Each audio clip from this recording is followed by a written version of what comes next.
Il existe une question que tout épargnant finit par se poser, souvent tard le soir, une feuille de calcul ouverte devant lui. Combien me faut-il, exactement, pour ne plus dépendre de mon salaire? Sur Internet, la réponse tient en 2 mots et un chiffre. La règle des 4%. Elle est simple, elle est élégante, elle est partout. Et elle est trompeuse pour un épargnant français. Dans cet épisode hors série, nous allons faire 3 choses. D'abord comprendre d'où sort réellement ce chiffre de 4%, parce que son origine change tout. Ensuite, le corriger 4 fois, une par une, pour l'adapter à votre situation réelle. Enfin, découvrir le risque que presque personne n'explique, et qui décide seul du succès ou de l'échec d'une rente, le risque de séquence. Commençons par une remarque désagréable. La question « il me faut combien pour être libre ?» n'a aucune réponse. Pas parce qu'elle est difficile, mais parce qu'elle est posée à l'envers. Le capital n'est pas une donnée de départ que l'on choisirait. C'est un résultat. Un résultat qui découle d'autre chose. La bonne question, la seule qui produise un chiffre exploitable, tient en 2 parties. Combien je dépense chaque année et quelle part de mon capital puis-je retirer chaque année sans jamais l'épuiser? Répondez à ces 2 questions et le capital tombe tout seul. C'est de l'arithmétique. Toute la difficulté de cet épisode consiste à établir honnêtement la deuxième partie. Insistons sur la première partie parce qu'elle est systématiquement négligée. Votre dépense annuelle commande absolument tout le reste.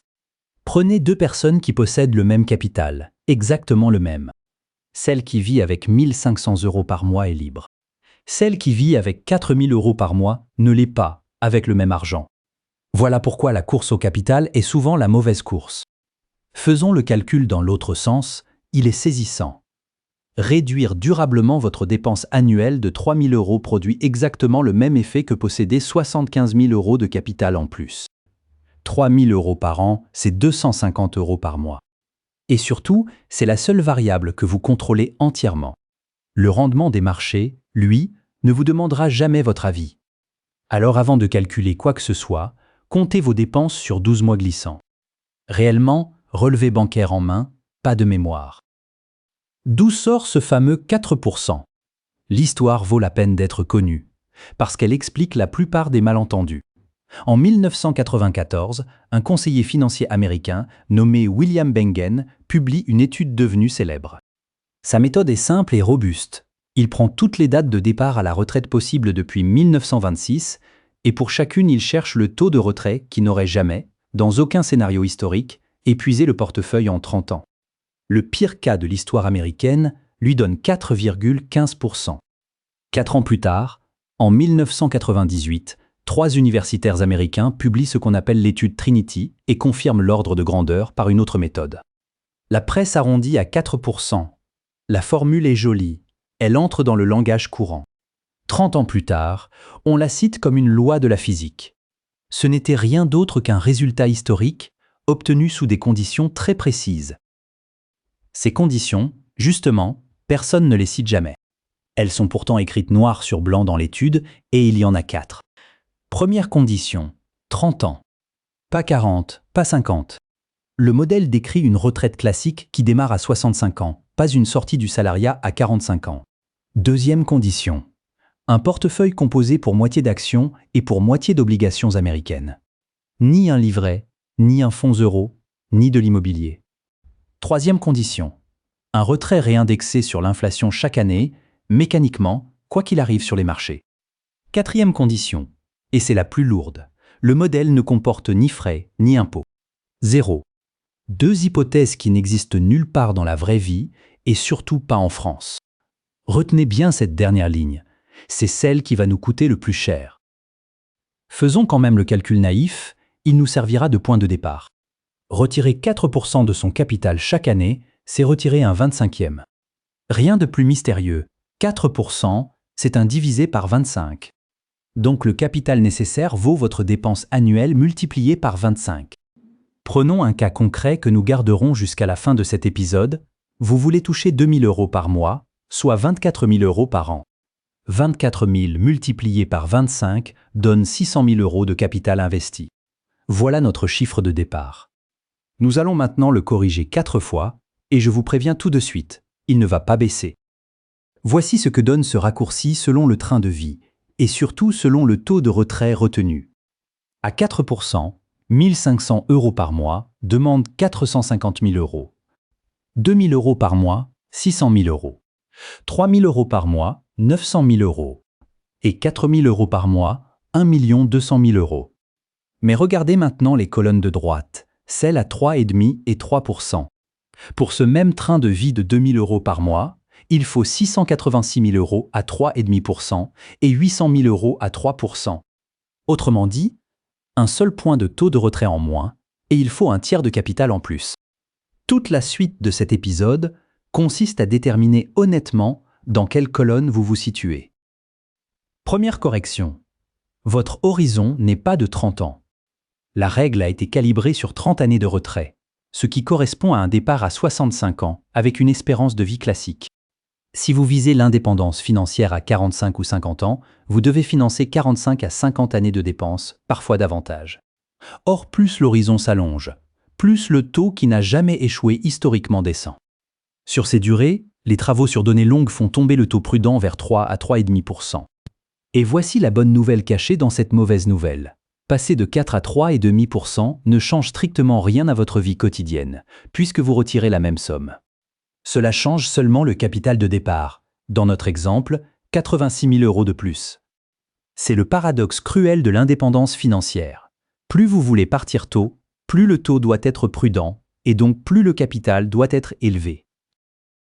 Deuxième correction, et elle est purement française. Le modèle américain ignore l'impôt, mais l'administration fiscale, elle, ne vous ignorera pas. Et attention, les chiffres ont changé au 1er janvier 2026. Sur un compte titres ordinaire, les gains supportent désormais le prélèvement forfaitaire unique de 31,4% contre 30% auparavant. Il se décompose en 12,8% d'impôts sur le revenu, inchangé, et 18,6% de prélèvements sociaux contre 17,2% auparavant. La contribution sociale généralisée sur les revenus du capital est passée de 9,2 à 10,6%. Sur un plan d'épargne en action de plus de 5 ans, l'impôt sur le revenu disparaît toujours, mais les prélèvements sociaux, eux, suivent la hausse, 18,6% sur la part de gains retirés. Notez bien ce détail, il compte pour une rente.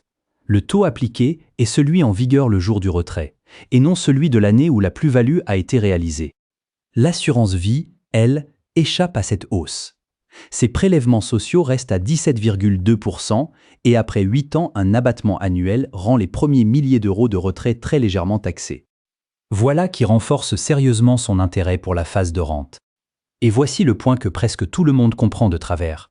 Un retrait n'est pas taxé en entier. Seule la part de plus-value l'est.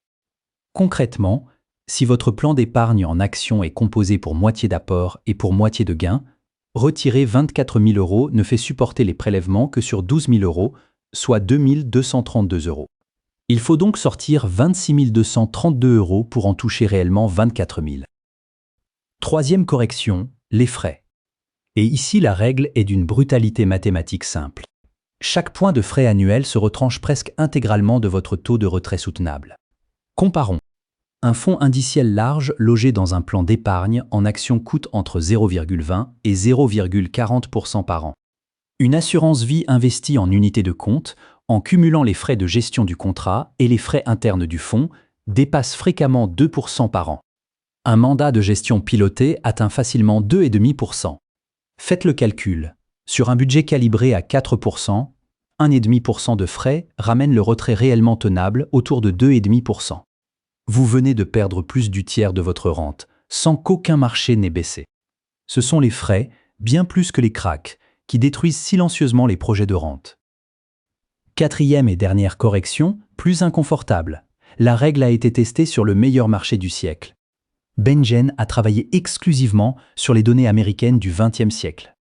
Or, les États-Unis sont le marché le plus performant de la période, le pays qui a traversé les 2 guerres mondiales avec son territoire intact et son industrie renforcée. Quand des chercheurs appliquent la même méthode aux autres marchés développés, le taux sûr descend nettement et les échecs deviennent bien plus fréquents. La France, l'Italie ou le Japon ont connu des décennies entières sans progression réelle. Un investisseur japonais parti en rente en 1989 a attendu plus de 30 ans avant de revoir le niveau de son indice. On appelle cela le biais du survivant. On calibre une règle sur l'histoire qui a bien tourné, puis on oublie qu'elle aurait pu tourner autrement. Ce n'est pas une raison de renoncer à investir. C'est une raison de garder une marge de sécurité. Nous arrivons au cœur de l'épisode et au risque que presque personne n'explique, le risque de séquence. Voici l'idée. Tant que vous épargnez, tant que vous versez sans retirer, l'ordre dans lequel les bonnes et les mauvaises années se présentent n'a aucune importance. Absolument aucune. Seule compte la moyenne finale, parce que la multiplication est commutative. Peu importe l'ordre des facteurs, le produit reste le même. Mais le jour où vous commencez à retirer, cette belle propriété disparaît d'un coup. Chaque retrait effectué pendant une baisse détruit définitivement des parts qui ne participeront jamais au rebond. À partir de ce jour, l'ordre des rendements devient la variable la plus importante de votre plan. Deux personnes qui obtiennent exactement le même rendement moyen sur la même période peuvent finir, l'une avec un capital intact, l'autre ruiné. Regardons cela avec des chiffres. Prenons notre portefeuille de 600 000 €, avec 24 000 € retirés chaque année et seulement 3 années de marché. Moins 20%, moins 10% et plus 40%. Premier cas, le krach arrive en premier. Le capital tombe à 456 000 € après la première année, puis 386 400 après la deuxième, et la belle année de rattrapage le ramène à 516 960 €. Deuxième cas, exactement les mêmes années, mais dans l'ordre inverse. La hausse d'abord. Le capital monte à 816 000 €, redescend à 710 400, puis termine à 544 320 €. 27 360 € d'écart, en 3 ans seulement, pour des années de marché rigoureusement identiques. Et voici la preuve que le coupable est bien le retrait. Sans aucun retrait, les deux ordres donnent exactement le même résultat, 604 800 € au centime près. C'est le retrait, et lui seul, qui rend l'ordre des rendements décisif. Étalez ce mécanisme sur 30 années de rente et il sépare le portefeuille qui tient jusqu'au bout de celui qui s'effondre au milieu du chemin. Heureusement, ce risque se combat. Première parade, la plus simple et de très loin la plus efficace, le matelas. Comprenez bien où est le danger. Le danger n'est pas que les marchés baissent. Ils baisseront, c'est certain, plusieurs fois pendant votre rente. Le danger, c'est d'être obligé de vendre pendant la baisse pour payer vos courses. Chaque part vendue au plus bas est une part qui ne participera jamais au rebond, et cette perte-là est définitive. La parade consiste à garder 2 à 3 années de dépenses en dehors des marchés, sur des supports sans volatilité, fonds euros, livrets réglementés, compte à terme. Dans notre exemple à 24 000 € par an, cela représente 50 à 70 000 €. Ce matelas rapportera peu, et c'est parfaitement normal. Vous ne l'achetez pas pour son rendement, vous l'achetez pour ne jamais être forcé de vendre au mauvais moment. C'est une assurance, pas un placement. Deuxième parade, le retrait variable plutôt que le retrait aveugle. Rappelez-vous la troisième condition de l'étude. Le modèle suppose que vous retirez la même somme réindexée sur l'inflation, même en pleine crise, même si votre portefeuille a perdu 30%. Or, personne ne se comporte comme ça dans la vraie vie. Personne ne continue d'augmenter mécaniquement son train de vie pendant qu'il regarde son capital fondre. Formalisez donc ce bon sens en 3 règles simples. Première règle, une année de forte baisse, on ne réindexe pas le retrait sur l'inflation. Deuxième règle, si le portefeuille décroche nettement, on réduit le retrait d'environ 10%, quitte à le rétablir ensuite. Troisième règle, après une très bonne année, on s'autorise un rattrapage. Ces règles d'ajustement ont été formalisées par les chercheurs Guyton et Klinger, et leur conclusion est encourageante. À niveau de risque égal, un retraité flexible peut partir sur un taux de retrait sensiblement plus élevé qu'un retraité rigide. La flexibilité vaut mieux que la précision. Troisième parade, et c'est celle qu'on sous-estime le plus. Un petit revenu d'appoint vaut un capital énorme. Faisons le calcul, il est spectaculaire. 500 € par mois, c'est 6 000 € par an. À 4%, produire 6 000 € de rente exige 150 000 € de capital. Autrement dit, une activité choisie à temps très partiel, quelques jours de mission par an, un loyer, une petite rente d'auteur, vous dispense d'accumuler 150 000 €. Mais l'avantage principal n'est même pas là. Ce revenu joue surtout au meilleur moment. Les années de baisse, il réduit d'autant le montant que vous devez prélever sur un portefeuille déprimé. C'est un matelas qui se recharge tout seul. Et il transforme la nature du projet. Vous ne cherchez plus à ne plus jamais travailler, vous cherchez à ne plus jamais être obligé de travailler. Ce n'est pas la même chose, et c'est bien plus accessible. Reprenons maintenant notre cas concret, et faisons le calcul honnête, correction après correction, pour 2 000 € par mois. La règle des 4% bruts annonçait 600 000 €. Première correction, l'horizon long fait passer le taux à 3,5%. Nous voilà à 686 000 €. Deuxième correction, les prélèvements sociaux de 18,6% sur la part de gain, 749 000 €.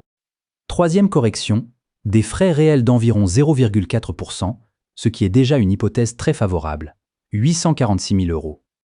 Le chiffre de départ était donc faux de 246 000 €. C'est considérable et c'est exactement l'écart qui fait échouer les plans construits sur la règle brute. Mais ajoutons maintenant la troisième parade, c'est 500 € par mois d'activité choisie. L'objectif retombe à 635 000 €. Une petite activité à temps partiel efface à elle seule les 3/4 de la correction fiscale et de frais. Récapitulons l'essentiel. 25 fois votre dépense annuelle est un point de départ utile pour raisonner, jamais un objectif final. 4 corrections l'alourdissent systématiquement. Un horizon plus long que 30 ans, les prélèvements sociaux, les frais et des données américaines trop favorables. Comptez plutôt 28 à 33 fois votre dépense annuelle. Le vrai risque n'est pas le rendement moyen de vos placements, c'est l'ordre dans lequel les rendements arrivent pendant les premières années de retrait. Et contre ce risque, vous disposez de 3 parades qui se cumulent. 2 à 3 années de dépenses gardées hors des marchés, un retrait flexible plutôt qu'aveugle, et un petit revenu d'appoint.